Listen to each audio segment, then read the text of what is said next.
willing to help anyone at the drop of a hat. At first, only Sam's family was looking for him, but as the day went on, the search became more desperate.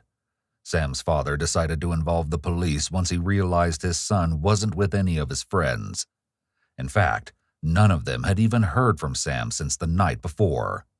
A large foot search soon took place. In addition to law enforcement, family, friends, neighbors, and even strangers came out to search for Sam. A helicopter and multiple canine units were called in to help, but despite the monumental effort, there was still no sign of Sam. In an exclusive interview with Ewu, Brayson, who was 19 years old at the time and a close friend of Sam's, recounts what it was like to realize Sam was missing. We planned on going to the state fair. I made plans to go over that night to hang out with him, and so that way in the morning we can just go straight to the fair. I had to work late, so I told him, don't worry about it. I'll let Christian come pick me up tomorrow. In the text messages, I called Dad because that's just how it was. I've known him since I was 8. So I get home and go to sleep, wake up the next morning. I get a call from Chris asking me if I've heard anything from Sam or seen him. And I said, no, that's a little weird. He's like, oh, okay, well, maybe he's at the fair, something like that. So we go to the fair, we run around, we're looking for him, can't find him. Most of the time after that, it was just kind of a blur. We just really one thing after another. We just kept looking. Police approached Sam's girlfriend, hoping she might be able to shed some light on the situation. The following footage has never been seen before. It's been analyzed by a licensed professional counselor. You know where you could possibly be? I've been thinking about that, and I have no idea. Because all of his friends, places that he might be, they're trying to get a hold of me and asking me if I know where he is. It kills me. Because what if something bad happens? True. That's what we're trying to find out. Even while interviews with Sam's friends were still in process, Dakota, the last person to see Sam, took to Facebook and posted multiple news links and asked everyone to keep looking. Pretty much when the relationship ended. 2 or 3 weeks ago. Why? We were both going through a really rough time, and we just couldn't deal with each other and deal with our problems at the same time. What kind of problems? Oh, yeah. We both were kind of struggling with depression. Depression? Mm-hmm. Investigators also decided to speak with Dakota, the last person to see Sam.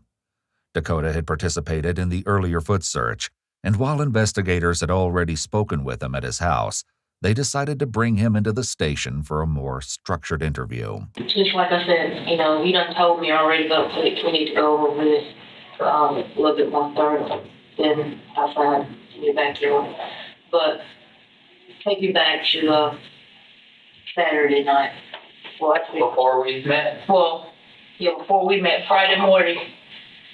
We met Chad. Okay.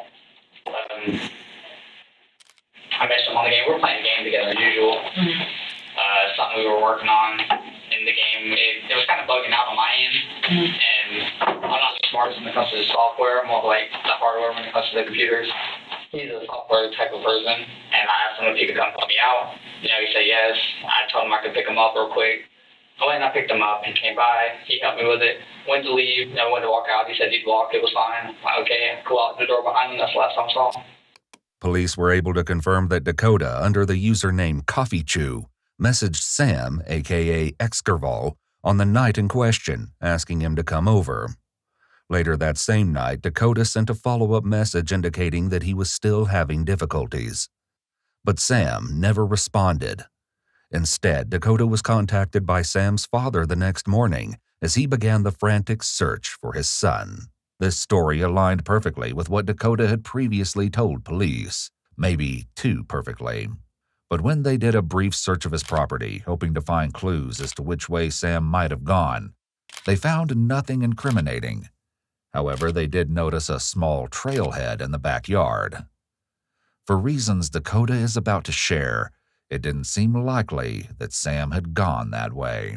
Did y'all talk on the way there? Not too much. He just asked what exactly was going on, and I was like, I'm not sure. I think I messed up the code somewhere. It was punching numbers on a script for the game, and I always messed it up a lot because I'm not good with numbers. Mm-hmm. So I I told him what was going on. He said, okay, look at it when we got there. And that's it. It's only about not even a 5-minute drive from my house to his, so. Okay. And at the time, he wasn't wearing any shoes, or did he bring his shoes? No, he wasn't wearing any shoes. Okay. When did his father come over? It was about 5 p.m. yesterday. I just got home from, like I said, my family was visiting and everything from Florida. I just got home from that, and he showed up about the time I showed up. It was about 5 p.m. Okay, on Sunday? Yes. What did Dad ask you? He asked if I'd seen him. He saw the messages where, me and him came over because Sam had his laptop unlocked, and so his dad went there messaging people clearly since they knew where he was. He said he saw the message that we hung out, so he came by. He went and saw Zach. Zach told him where I lived, and so he came by and he just asked if I'd seen him. I told him about the trails. He asked if I mind walking them with him, and that's when we went and walked the trails. It's hard to believe that Sam would have cut through the woods barefoot at any time, much less the middle of the night. Even though Sam's father had already walked the trails, the police made a second search of the trail. The effort was brief, a choice they may come to regret. Did you try to contact Sam after he left? Yeah, I did. I messaged him by 3 o'clock, I think. I asked him if he'd be back yet, because I didn't see him get online. Yeah, it was about 3 o'clock in the morning, about an hour after he left. The thing shows whenever you get online or when you're offline or just away, whatever it feels like you are. But it says when you're online, and I didn't see that he got back online. Asked him if he was there, and I told him that it was working. Asked him if he wanted to play, and he never messaged me back. Typically at this point in an investigation, police would have attempted to trace a missing person's cell phone. However, while going through the Poss home looking for clues, they discovered Sam's phone in his bedroom. His computer was still there as well, which his family and friends all said he never would have left behind. And what was Sam's demeanor the night you saw him? How was it? Did he was strong or anything like that? I just seemed normal. I'm not super personal with him. I know face was first moment. He just seemed normal, like Sam. Detectives then wrap up the interview with Dakota. Now that they had followed up on all the potential leads and found nothing, police actually had fewer clues than when they'd started the investigation. But not for long. A few days later, they got a lead out of left field. Knowing that the search for Sam was still on, a high schooler came forward to share a concerning conversation he'd had with a classmate on the bus. Tell me what happened. I got on him the bunch, and he looked upset, so I went to him, and, I sat in front of him. And he asked me a question. He said, if you figured out something that, I did something bad, would you still be friends with me? And I pushed and I wanted more information, of course. So he said, what if the law went after me? And then I told him I'd still be your friend even if it was murder. Because people make mistakes, but their mistakes don't make them who they are, unless you don't learn from them. And then we just kept talking like that for a while. Then he told me that it was murder. Did he tell you how he did it or anything like that? He didn't tell me that much. He told me that he was ashamed of it, though. That's why he was asking me the question in the first place, because he knew that he was about to get caught, and he didn't want to lose everyone that he was having.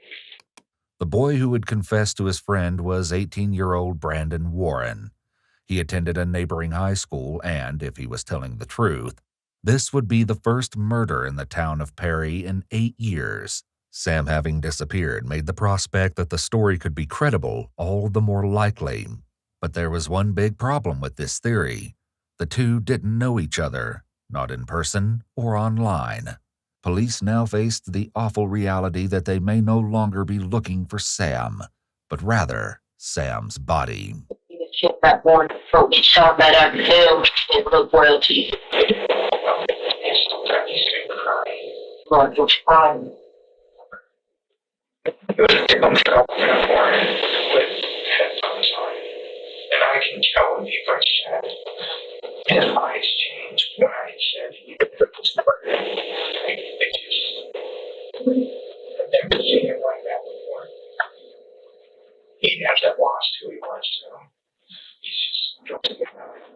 In addition to this startling information, the quote, "Who could love you but the mold that sprouts from your cold, sad corpse," was posted to Brandon's social media.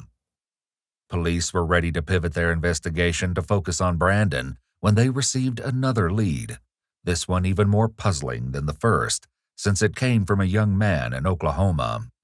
Instead of pointing the finger at Brandon, this tip targeted Dakota.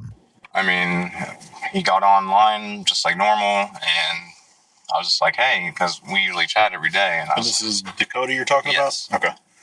And I was just like, hey, what's up? What's going on? And he's like, just got back, pretty tired.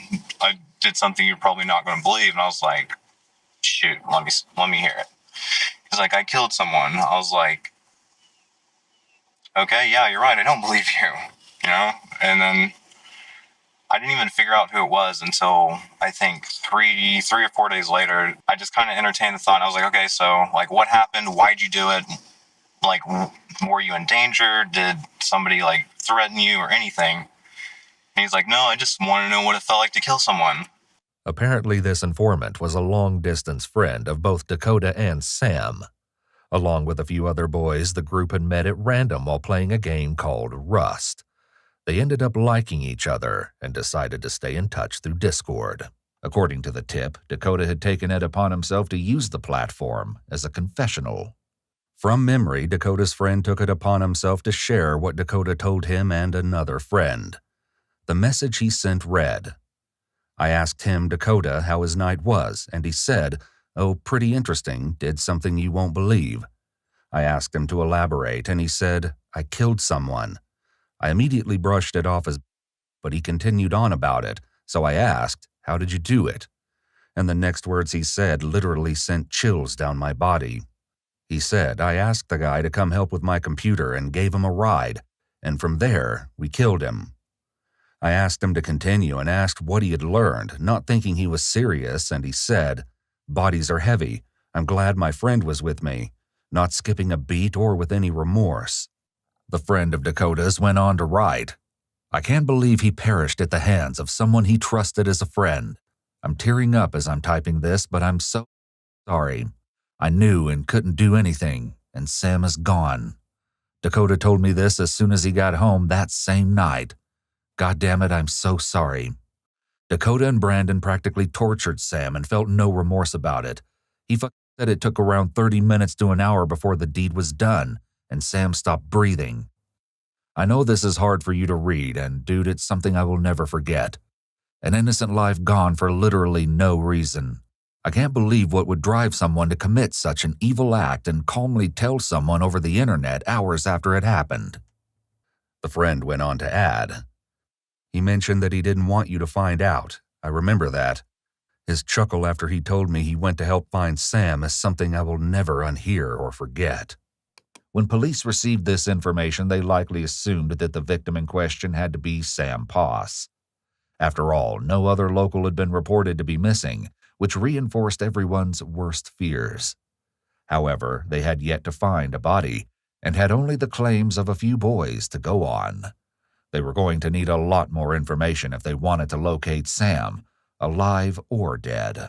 When he just came to me with this, it was just completely out of the blue. I didn't expect any of this. There was no signs leading up to it. Okay. And I just kept thinking to myself, like, why, though? Why? There's literally no reason. You're throwing away basically your life when his life wasn't even too bad, in my opinion. And after that, I was like, you know, like, holy shit, if you're being for real, you killed somebody. Like, you're going to have to live with this. Further messages between the friend and Dakota revealed just how callous Dakota's confession was. The friend wrote, I asked him again in disbelief, why? You literally ended someone's life, hell, a friend's life, someone who trusted you, for what? No reason? He then replied, yeah, I was just curious about what it was like. I replied in shock with, I'm glad I don't live around you. I would hate for one of us to have to die should that situation be repeated. I then asked afterwards, why are you telling me if you're actually serious about this? Why me? Dakota then said, because you don't know where I live or live near me. When sharing the confession with other members of the group, the friend said, "I've never talked to someone and had a feeling of complete coldness overtake me." But as he went into details about it, like, holy shit, I was freaked out. Understandably, the Discord group went wild, and there was a lot of speculation as to what had driven Dakota to do such a thing, as well as anger. One member wrote, "I wonder what truly makes someone do this. Like, it can't just be for no reason." As if that wasn't incriminating enough, Dakota's aunt also reported that she had reason to believe her nephew had been involved, based on something she had heard from Dakota's mother. Right away, police brought Dakota's mother, Rebecca, in for a conversation. When did you, like, a suspicion? What day? Oh, You know, like I said, that was actually Wednesday when it really hit me, and I went over to my sister's house. According to Rebecca, Dakota had come to her house and announced that he'd killed someone. Distraught, Rebecca had gone to her sister and asked her to call the police, as she couldn't bear to turn in her own son. Did you ever thought he would do something like this? No. And like I said, he had done so much better. And he was doing well enough that he grew out of it. Dakota's mother thought he'd outgrown his diagnosis of bipolar disorder, which she said he'd been diagnosed with around the age of 10. By age 15, however, he allegedly stopped taking his prescribed medication. Recently, however, friends and family members alike reported that Dakota had been struggling with his mental health and had allegedly even attempted to take his life a few weeks back. Rebecca's memory of Dakota's behavior on the night following the alleged murder is perhaps even more disturbing than his casual Discord confession. Yeah, he just seemed like he was tired. He just seemed like he was tired. Yeah. And he stays up all the time with video games and stuff. He stays up all night. And, he'll take a power nap. Yeah, I already sleep. So that's all you, only changes you saw in him. He seems fine. He seems fine. Now police faced a predicament. Before, they had no leads, but now they had two viable suspects, Brandon and Dakota. Both of their alleged confessions lined up with the timing of Sam's disappearance. Neither of them, however, had named Sam as their victim. Also, police were struggling to make a connection between all three boys. Brandon and Sam didn't seem to know each other at all, and while Brandon and Dakota were known to talk occasionally, no one reported that they were particularly close. With more questions than ever, police turned to Dakota to clear things up. You got no problem. Go on, man. Jacob Jones. I mean, I met you briefly the other day. I thought so. Yeah, I met you. Yours, I brought it in here for you. All right. 16-0. 4285. Yeah, squeeze your chair. There you go.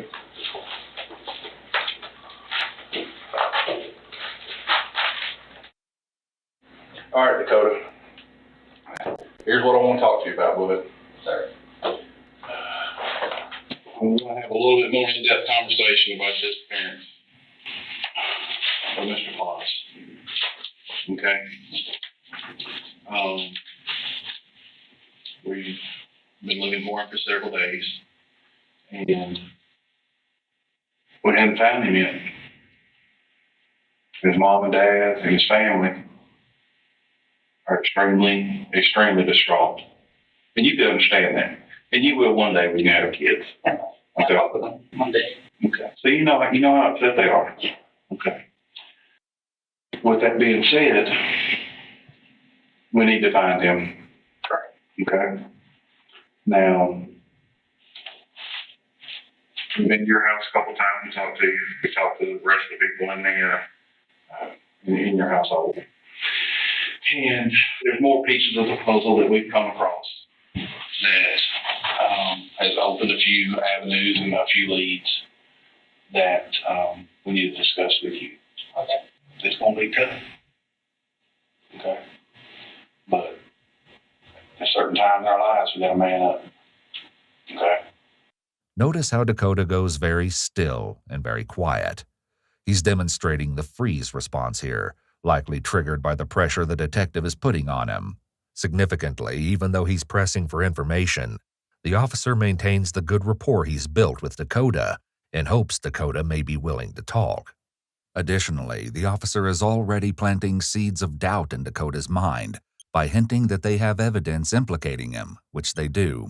Police officers may use this strategy to test the suspect's reaction by letting the suspect know there's strong evidence against them. They may observe their behavior, gauge their level of involvement, or prompt them to reveal additional details. Kind of tell me, go back over that night when he came over to the house. You know, like that was like starting from like Start from the beginning. sitting at home, we're doing something with the video game, as I said. The phrase, "like I said," is a reference statement and isn't a good start to convincing the police he's innocent, as it's a red flag for deception. Interrogators pay attention to such statements, as they may indicate the individual's attempt to maintain a consistent narrative or to draw attention to specific points they want to emphasize. I was having a little bit of issues with it. Figured it'd be easier if he came personally to show me instead of trying to explain everything. So I asked him if he would mind coming over. He did not mind. So I told him I would just come pick him up. Since I asked him, I left my house, picked him up, came over to the house. I went in, he did all my computer stuff for me. He showed me what to do, made it a lot quicker and easier. Then, we went to walk out and said, it's fine. I stopped far. He left, I locked the door behind him. It sounds rehearsed, it lacks emotion, and it seems he's giving as little information as possible in an effort to minimize how many lies he'll have to recall next time he's asked to give details regarding what happened that night. There's no actual story to it, and it's almost like bullet points that he's hitting instead of a description of events. The officers definitely won't accept this version without a lot more questioning, which they begin immediately. Okay, let's stop for a minute. Okay? I want you to think real hard about what I said just a second ago. And that is that there's other pieces of the puzzle that we uncovered that you don't know about. And in this world, honesty is your saving grace. It's your own, that's your friend. Okay? Tell me what really happened that night. But so far, the only thing I've been fully honest about was I've spoke with you multiple times. I did tell you I was alone the rest of the night, that I haven't left my house. Mm-hmm. I left somewhere around 30 gallon. I stopped to get gas at this point in time. Where did you stop and get gas at? The Flash Foods over, where all the gas stations are in the Flash Foods, Marathon Flash Foods, 2 Flash Foods there. The bigger one by the car lot. Notice that Dakota uses the qualifier "so far" when talking about his dishonesty. But so far, the only thing I've been fully honest about was did tell you I was alone the rest of the night. Indicating that he may try lying again as the interview continues. Police were able to obtain CCTV footage and confirmed that Dakota had purchased gas. However, this also revealed that there was more to his story than he was letting on. We'll dig into the details of that soon. Not long after Dakota makes this admission, his story changes a second time. Apparently, the gas station hadn't been his only stop. I left my house at a certain time, after 2 o'clock, and after Sam left and everything. Who did you go see? A dude named Brandon. Okay, Brandon who? Warren, W-A-R-R-E-N. Okay. Now that's a name police are familiar with. Brandon Warren was the other boy who confessed to murder. Perhaps the two leads weren't as separate as they initially appeared. Police may have wanted to speak to Brandon as well, but he refused to speak to detectives, leaving Dakota as the only one with answers. I believe that. I believe part of that. Okay. Because I know that Brandon was around the area. Okay. There's a lot. There was more that went on though. Okay. And now's your opportunity to get all this off your chest. Okay. Listen to me. I'm looking you in the eye right now. I'm telling you. I know that you've got a burden on you right now. I know that for a fact. I talked to some people. I know you have a burden on you right now. Here, the officer is doubling down on the seeds of doubt, trying to get Dakota to include more details in his extremely limited story by insinuating they have evidence against him. I talked to some people. I know you have a burden on you right now. In theory, an innocent person would not be bothered by the more evident statement, as they would have confidence that nothing would point to them. A guilty party, on the other hand, may hesitate or try to figure out what evidence police could have in order to explain it away. The officer is also appealing to Dakota's morals and ethics by emphasizing the importance of honesty. He also may be attempting to establish rapport by making him believe the police think he is a good guy, or, as stated earlier, able to man up or face it like a man. They may also be attempting to create cognitive dissonance within Dakota, pushing him to make an admission and do what's right by overthinking the consequences of getting caught. They're expecting that his identification with being a good man would be inconsistent with being dishonest or deceitful. This idea of him being good but hiding this secret would then cause heightened anxiety internally, which would then show externally, giving the police an indication of the things they should hone in on. Of course, this is all contingent upon Dakota believing a good man is honest and kind. I know you're a scared 18-year-old kid. That some very, very bad stuff happens, and now it's time to come to grips with it. Okay? So, tell me what happened in your car.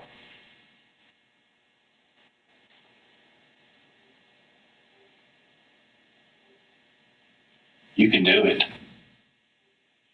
And I'm telling you, it's going to eat your soul. Sam's not alive. It only took 10 minutes for police to get Dakota to make the tragic admission that Sam was no longer alive. The twisted circumstances of his death and the haunting reason why, however, remained as elusive as Sam's location. Police were faced with the daunting task of notifying Sam's parents that their son was deceased.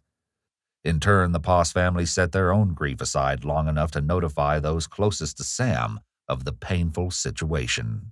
Sam's good friend Brayson was willing to share what it was like to get the terrible news that Sam wouldn't be coming home.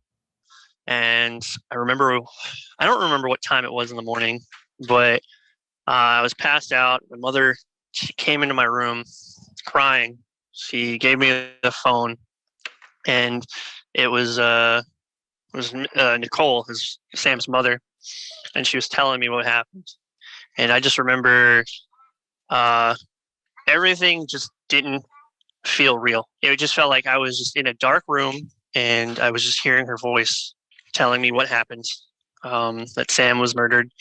Like, after that, everything is almost like a dream. Like, I don't remember much of it. Back in the interrogation room, the police buckle down to get the details from Dakota. However, they need to be very careful not to damage the rapport they've built so far. Because Dakota didn't have a cell phone and Sam left his at home that fateful night, they can't digitally retrace their steps. This means police have no way to find the body unless Dakota leads them to it. They'll need to proceed very cautiously to ensure they don't lose their most valuable source of information. What happened? Look at me. I'm telling you, son, you got a burden on you right now, and it's going to eat your soul. Tell me what happened that day. I don't even know what happened. Tell me how it happened.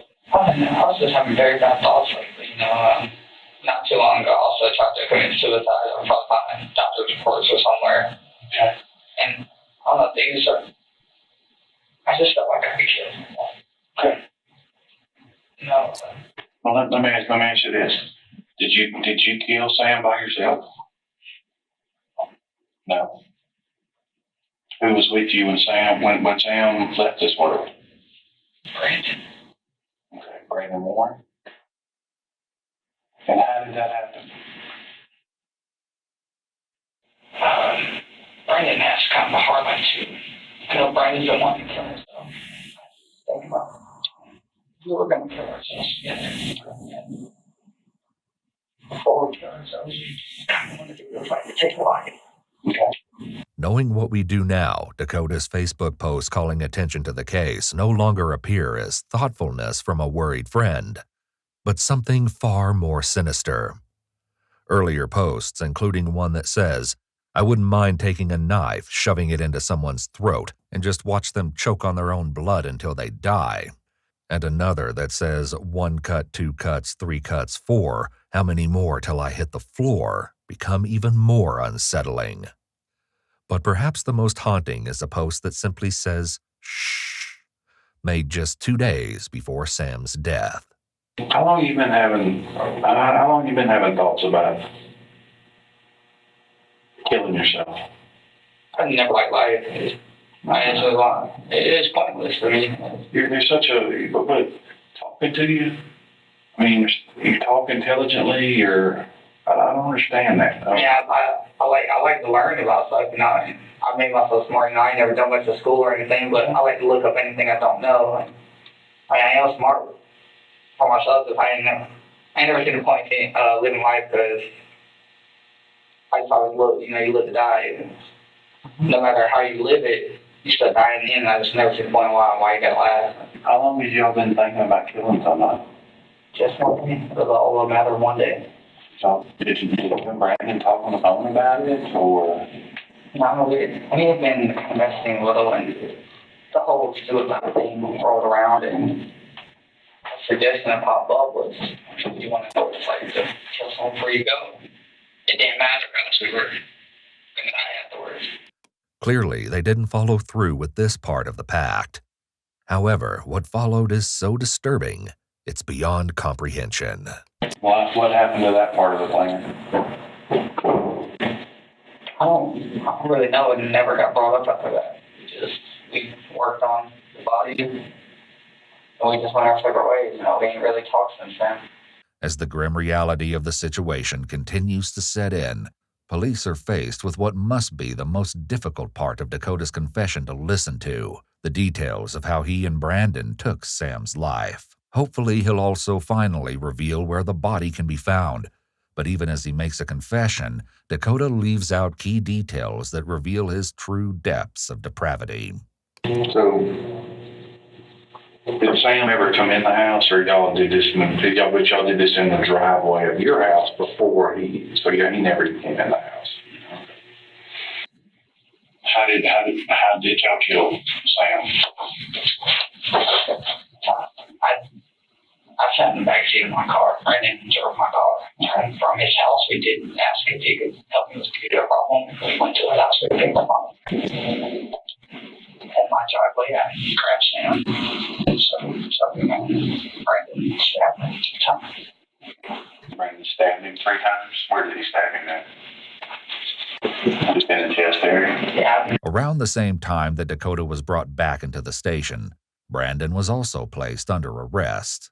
Police searched the house he shared with his aunt, collecting electronics, clothing, and shoes as evidence. They also brought up the topic of evidence with Dakota, perhaps in the hopes that a trail of physical evidence could help lead them to Sam's location. Have you done anything to your car? Was there, after he stabbed him, was there blood anywhere? Oh, there was blood everywhere in that car. I spent about a good 10 hours on itself. Just by yourself? Yeah, I went and sold some stuff I just bought, got refunds, and bought a bunch of cleaning supplies, and just tried to do the best I could. I couldn't get rid of the car, clearly. The item Dakota returned was a headset he'd purchased from GameStop. Although the item was returned, Dakota will later reveal that he found a new, disturbing use for the bag it came in. However, that's where Dakota's reliability stalls out. Based on a conversation police had with Dakota's stepfather, Ken, police were inclined to believe that this part of Dakota's story was, once again, not the full truth. What do you do Sunday morning? Yes, if we could clean up the car and stuff like that. Well, actually, she asked me Saturday night to clean the car. And like his grandparents gave him that car. I could detail it out and everything. And I heard him saying, I heard him talking to his mom earlier about spilling some cherry soda in the seat. You overheard the conversation you're saying that? Yeah, I was in the bedroom when they were talking. Okay. Yeah, probably before they left to the birthday he said, you might want to get a towel because there's some cherry soda in it. And what did you see when you started playing with the car? And just dirty. I mean, he said he was, I think we get the stain out of seat. And yeah, we go get some cleaning stuff. And, like I went and got clean stuff on Saturday night to go to do it at Walmart and pick up a few things. You went to Walmart yourself? Yeah. It seems obvious that cherry soda and blood do not look the same, and it would be difficult to mix the two up. Dakota's stepfather appears to know this and may have been in denial, trying to convince himself that he wasn't looking at blood or helping to clean it up. This denial very likely could have been a panic response. He knows Dakota and may be trying to help him by believing his story about the soda. However, as his stepfather shares this story, he engages in some anchor point movements but then goes very still at other points. It's clear he has heightened anxiety, and by now, he probably knows exactly what's going on and that it was actually blood. How big was his stain when you saw it? Well, it was on the bottom, like Stand up right here, this part of the seat. on that part of the seat. That's just. It wasn't that bad. It looked like, I took the concrete stuff in my house. It looked like that, like a grate, but it wasn't. It was like an old stain. Like the old stain? Mm-hmm. Gray color? Yeah, it's like gray stuff. It wasn't even like brown or nothing, so. Okay. This testimony was enough to justify a search warrant for Dakota's car. However, police found that the passenger seat where the alleged cherry soda stain had been was now perfectly clean. Using a black light, police found evidence of some biological fluid luminescing on the center console. Further testing revealed that the substance in question was, in fact, blood. What clothes were y'all wearing that night? Because I'm sure, what did you do with the clothes? Brandon's shorts got burned because there was blood on them. Where did it burn at? Where'd you burn it at? Where did the shorts get burned? That's what this officer wants to know. At my mom's house, I said that they have fires every night, not to the box over there. Mom's house? Yeah, they have a fire pit in the front yard. I said, oh, hey, I was in a fire tonight. They were. Like I said, my grandmother was in town, and family in town, so I assumed they might have been having a fire. Because I had anything we had ever touched, I put in the trash bag. I pumped up on the fire, got some trash cleaned up. Okay. I did a box on the fire, but the sheets were in it. Brandon had a pair of shorts. I had a shirt I threw in there. Same shirt as this one, just it's like 3-pack. I had my shirt in there. He burned everything that was in the sack. Pretty much everything y'all had used. Yeah. Anything we had touched, anything, just plastic bags, zip like that, anything we had touched that night, I burned. Despite what Dakota says about burning the evidence, police were unable to confirm his story. His mother said that she didn't see him add anything to the bonfire like he claimed, and when police searched the fire pit itself, all they found was ash. Police also checked with Dakota's grandmother, who he lived with full-time, on the off chance that she'd seen or noticed anything out of the ordinary. Did Dakota seem distraught or anything like that? No, he seemed like nothing else. It's okay. I saw nothing to indicate. It's all right. I saw nothing to indicate any of this. Dakota never gave me any problems. When he moved in with us, he wanted the internet. So I told him if he got the internet, he'd have to go to work. So he started working for me at the store. Okay, cool. Okay. He never back talked me. He didn't do anything. So I didn't see this here like people right. We should have saw. I did not. Dakota's grandparents had been out of town the night Sam went missing, raising the question of just how planned out the attack had been. If it truly was a spur-of-the-moment decision, like Dakota is implying, it would be awfully convenient that the house happened to be empty. The question of premeditation is added to the list of answers police are looking for, alongside the primary goal of finding Sam. When you said that you choked him with the wire? Yeah, I tried to. It broke. What kind of wire was it? It was probably like a short little telephone wire. Telephone? Oh, okay. It was fine. I just picked it up, take it with me. You can try that way or Once that broke, then what did you use? on. I was in the back right around the feet. Okay. Did he struggle? Not really at all. Did he say anything? Whenever the wire broke, he asked what we were doing. And the only thing I said was, I'm sorry. What did Brandon say? Brandon never said anything throughout the whole thing. And he didn't say nothing. He just kind of stood there for a minute. Dakota is trying to position himself as the nicer of the two of them here by acting like he said he's sorry, while Brandon didn't say anything. This is also probably an attempt to be more believable. Remember, people tend to believe people that they like, and it's easier to be liked if you come across as nice. This is an important manipulation tactic. However, Dakota slips up here. He states that Brandon just kinda stood there, but that wouldn't be possible if they killed him in the car. Is it possible that Dakota is hiding something, or did he just make a mistake in his statement? I say stabbed him once. Did Samuel, after he got stabbed, did he scream? He never said anything? Just completely silent. Like that, it's not like he even struggled. He put his hands up there. It was not like he was pulling on me or anything. He just took it. So did you have your arm around his neck when you felt the life leave his body? Yeah, I held for quite a while, probably about 20 minutes. Just as tight as you could hold? I just wanted to make sure he was dead. I don't want him to have to feel any more than he had to after he had stabbed him, especially. At that point, I just wanted to make sure he was dead and make sure he wasn't in pain. This is a shocking way to try and once again paint himself as the good guy or nice guy.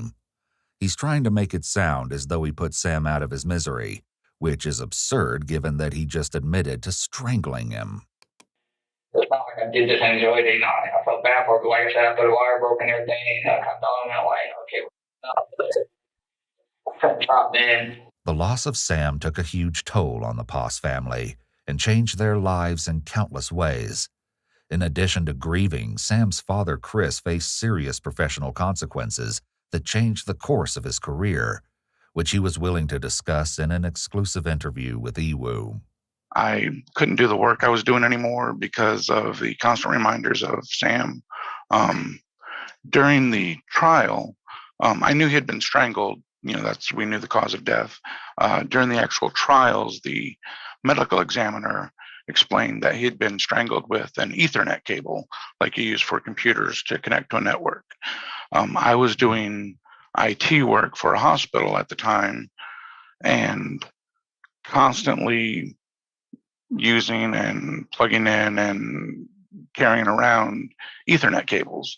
And I didn't realize at the time, but every time I was interacting with the cable, I was getting a subconscious image of Sam's murder. As if that wasn't horrific enough, Dakota offered up even more details, this time about the knife used to stab Sam in the chest and torso. There's two knives. One was not involved. We obviously started having trust issues right after that, and we threw away another knife that was just in the car. Neither of us had used it. It was just in the car. We didn't trust each other at the time. Or is it, like stab each other? Yeah. I was like, I don't trust you right now. Brandon, we're going to put these knives away and not touch them.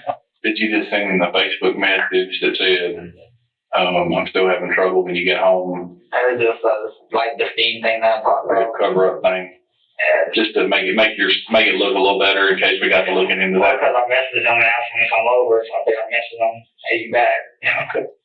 Establishing that Dakota thought to send this message after the murder could help to prove premeditation, which might affect the charges he will face. Now that investigators know Dakota attempted to cover up his wrongdoing, they transition to the grisly details of the deadly attack. What were you thinking while you got a hold of him and he was stabbing him? What was your thought process at that time? I just wanted to stop him. From the first time I grabbed him, it started with a wire. I didn't want to touch him. The wire broke. And I didn't want to do it again after that. He hadn't been stabbed at this point, but I was like, and it went too far. We kind of knew we were trying to, and at that time I felt like he had to die. And we couldn't just let him walk away at that point, and I just wanted it to be over. Where did the wire go that you had used? And around his neck where his body was. Or leaving them in his car. We didn't trust them anything, so we tied a bag around his head while we were inside putting everything together. I couldn't untie the wire, so it just stayed. The bag Dakota used was actually the GameStop bag he used to take his headset back to the store so he could buy cleaning supplies. Even more horrific, when confronted with CCTV footage from the gas station, it comes to light that Brandon was with Dakota when he got gas that night. And worse, they weren't alone. Sam's body was still in the trunk. Clearly, Dakota and Brandon had done something with the body after stopping for gas, but what exactly they did is far more horrifying than investigators can even imagine. Police don't jump right into that line of questioning, however, choosing instead to finish addressing Dakota's motive and thoughts first. So had y'all considered just like picking a random person? Yeah, I mean, that's just kind of what it was, just thinking, what we were trying to think about, like, we can just drive till we find someone walking, or go up in someone's house, or something like that, and then it's done, I could probably get someone over to my house in less than 5 minutes, and he's like, who knows? This is very interesting to talk to you, I'll be honest with you. Did y'all ever discuss how old, how young they could, did you say, okay, we're not going to hurt anybody under 16, or we're not going to hurt a child? What about some little kid that I said no to? Once again, Dakota makes Brandon out to be the worse of the two, in an attempt to make himself the more likable one. He seems to believe that establishing likability or an otherwise positive connection might lead investigators to be more lenient with him, or even understanding. He may even believe it could influence the way his case is handled. What if Sam would have said I can't? What would y'all have done that night? No, because, Brandon. No, if Sam said I can't come over. We might have took the possibilities of, I was trying to eliminate the possibility of just someone's house, because It's some random person. you don't know how many people are in there, then you got people with guns, you have people who definitely beat us, He even seems to be trying to minimize the crime by saying they only targeted Sam. But there's a thought process. There was actually a thought process that went behind it. You thought about it. Yeah. You thought that it may be a stupid idea just to run up in anybody's house because somebody like me might be in there. We don't know the number of people, we don't know, what they are. The detective is very careful to clarify that Brandon and Dakota thought about and planned their crime ahead of time, again establishing premeditation, which can significantly increase the punishment they're sure to face. Despite planning the crime and attempting to cover his tracks, Dakota has a surprising revelation about how the act made him feel. I know I want to get away with it. I felt too bad to just kill myself after those two, Dakota's online friend from Oklahoma confirmed that Dakota had not been himself since the crime. He'd been bragging on Discord almost immediately after Sam went missing. 4 days later, his online friends turned him into the police, and that same day, October 20th, Brandon and Dakota were arrested. I also noticed as the days progressed, he was basically, going mad. He was the guilt or something was driving him mad because he was hearing stuff. People were supposedly coming into his house, and he would go leave and go check, and no one was there. And then I remember one time he said that there was a town-wide search for Sam, and he had to go help, and he made sure to emphasize that. And he kind of laughed about it. I was like, why are you laughing about it? He's like, because I basically know where he's at. And at that point, I just tried, I didn't really talk to him very much after that. But the times that I did, it was either his paranoia or whatever, but it was just, I could see that it was driving him insane. While everything police have uncovered so far is absolutely shocking, what comes next might be the most heartbreaking part of all. Why did y'all pick him? Because he's a nice guy. He messaged me back instantly coming up at past midnight. It's easy. Tragically, it appears that Dakota and Brandon targeted Sam because of his kind and giving nature.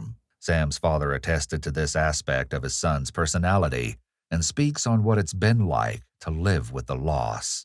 He was a smart aleck. He was also generous and would help anybody at the drop of a hat. Nicole, Sam's mom, talks about the dash. When you look at a grave marker, you have 1998 dash 2016, and that dash encompasses his entire life, and it was a good dash. Yeah, we wanted a lot more time, obviously, but that wasn't our choice to make. Sam's friend Brayson had similar memories of Sam's kindness and generosity. So, growing up, if you had a problem, Sam would be there to help you fix it. He might call you names a little bit, but he's still there. Like, his intentions are to help you and get you to understand what you did wrong. In addition to incorporating Sam's memory into his daily life, Brayson also gave his son the middle name Samuel. Finally, perhaps under the weight of his own guilt, police questioning, or both, Dakota is finally moved to reveal what he and Brandon did with the body. It's not as far away as you might expect. Where is Sam?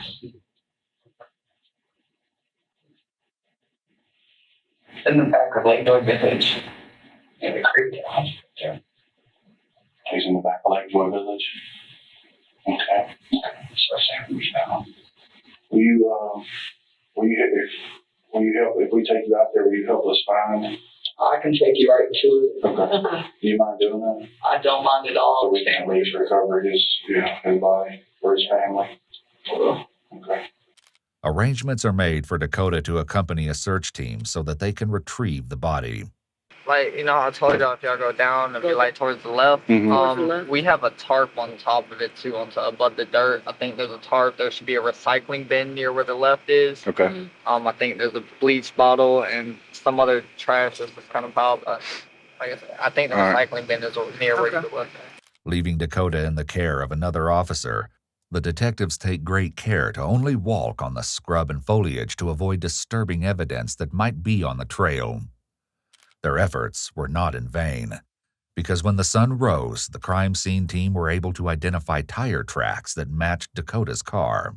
In just a few minutes, they come across a suspicious mound of earth and garbage. You think that's it? No, that's not a tarp. I know, but that's a dirt hole. No, but that doesn't look like it's been moved. Just tell you what, move that carpet just to make me feel better.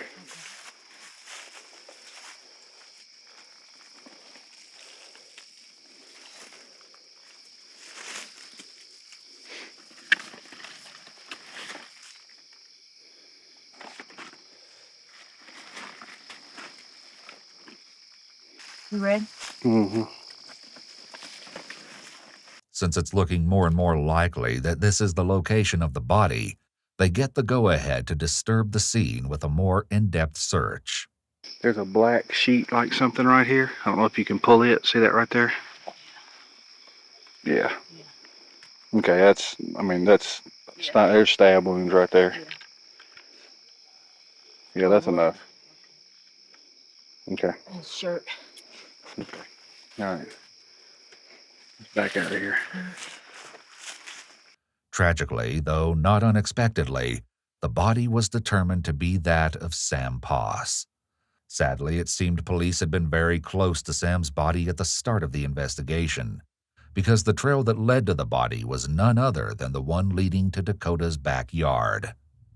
Had the search strayed just a little further from the path, Sam's body might have been recovered much sooner and in better condition. The sheet used to wrap the body was taken as evidence, along with the Ethernet cable and aux cord still wrapped around Sam's throat. An autopsy revealed that Sam might have survived the stabbing if he received medical attention. This sketch of the scene, provided by the Georgia Bureau of Investigation, shows just how close to the road Sam's body was. After he was arrested, Dakota made a call from jail, which was recorded, to his ex-girlfriend, Lamia Glover.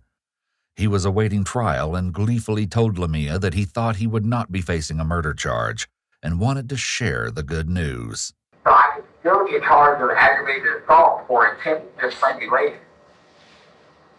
With aggravated assault, still carries a good amount of time, but I'd be able to take first fingers on it. So I don't know the time because I don't know the system like that. So they try to stick me with the aggravated assault because all y'all in that murder charge means is that's not how we died. But the autopsy revealed that asphyxiation due to strangulation is how Sam died, so it appears that Dakota was seriously misinformed.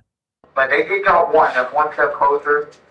In the next couple months, that other one should get dropped once the fingerprints come back off the knife, because I never touched it. So as long as Brandon's fingerprints come up on it, it'll get dropped. And that means I won't have a murder charge. Okay, well, I love you, baby. I'm glad that I had good news today to tell you. It's not often I get good news. I'm coming home for you. Okay? I'm telling my sister that night I'm coming home. Dakota's celebration turned out to be premature because he did end up facing a murder charge, 2 of them in fact. Dakota and Brandon were tried separately and testified against each other. In their testimonies, each boy blamed the other for instigating the crime, but when it came down to it, only Brandon's DNA was found on the knife. The cause of death, as you may remember, was strangulation, which Dakota confessed to, which made him equally culpable. Even though Dakota and Brandon both pleaded not guilty, they were both convicted just a week apart on a grand total of 6 charges: a second-degree felony of malice murder, felony murder, 2 counts of aggravated assault, tampering with evidence, and concealing a death. When it came time for the trial, the Poss family made a decision that may perhaps surprise you in regards to how they would proceed legally. At the heart of the choice was the desire to respect the beliefs of their late son. Sam was very smart and very cognizant of, like grown-up themes, even as like a 10-year-old, and realized that he didn't really believe in the death penalty. He said killing somebody doesn't make sense to him. The Poss family did not ask for the death penalty when the case came to trial, despite the brutality of the crime and the unimaginable depth of their loss. As a result, Dakota and Brandon were both sentenced to life without parole. Though both boys have appealed this decision, the original sentence stands, and they remain behind bars. Sam is also memorialized through a charity set up by his family. Each year, they collect donations for a scholarship that funds 2 students' marching band dues, allowing those who wish to join but can't afford it the opportunity to enjoy something Sam loved. We thought it would be a way to honor Sam. He wasn't going to be able to directly impact the world because he was gone, so this was a way we could kind of make that impact happen even though he wasn't here anymore. And it helped us in giving us a purpose for the senselessness of it, because it's still senseless, but now there's something that a positive outcome because of it. It's easy to just focus on